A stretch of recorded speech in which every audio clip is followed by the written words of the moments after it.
سوچو سمجھو میرے یار، ڈینگی سے رہنا ہوشیار۔ کہنے کو ہے یہ بخار، لیکن دیتا ہے مت مار۔ گرد و پیش صفائی رکھیں، صحت سے ہے جن کو پیار۔ بچنے کی کر لیں تدبیریں، اس سے پہلے پڑے بیمار۔ محترم پرنسپل صاحب، اساتذہ کرام اور عزیز ساتھیو، السلام علیکم۔ آج میری تقریر کا موضوع ہے ڈینگی بخار ایک موذی مرض۔ میں آج آپ سب سے ڈینگی بخار کی وجوہات، علامات، علاج اور تحفظ پر بات کروں گا۔ ناوز صدر، ڈینگی ایک مچھر سے پھیلنے والی بیماری ہے جو کہ ہر سال تقریباً 100 سے 400 ملین افراد کو متاثر کرتی ہے۔ ڈینگی پھیلانے والے وائرس کو ڈینگی وائرس کہا جاتا ہے اور یہ ایشیا اور لاطینی امریکہ کے علاقوں میں پایا جاتا ہے۔ ڈینگی بخار کی وجوہات پر غور کریں تو ہمیں معلوم ہوتا ہے کہ اس بیماری کو پھیلانے والی مچھر مادہ ہوتی ہیں۔ مادہ مچھروں کو انڈا دینے کے لیے خون کی ضرورت ہوتی ہے جو کہ وہ انسانوں کو کاٹ کر پوری کرتی ہیں۔ کاٹتے ہوئے مادہ مچھر اپنی تھوک نکالتی ہیں جو کہ خون کو جمنے نہیں دیتا اور اس دوران وہ اپنے انڈے کے لیے درکار خون حاصل کر لیتی ہیں۔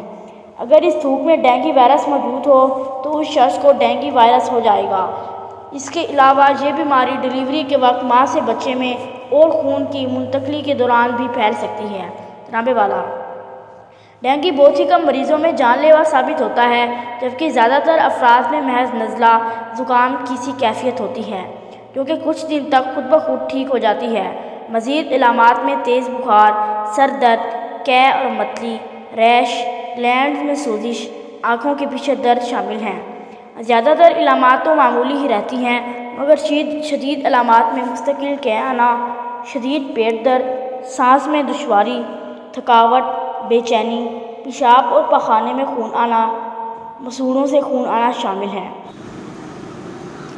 ڈینگی سے بچاؤ کے لیے احتیاطی تدابیر: رات کو سوتے وقت مچھردانی یا مچھر مارنے والی کوئل کا استعمال کریں۔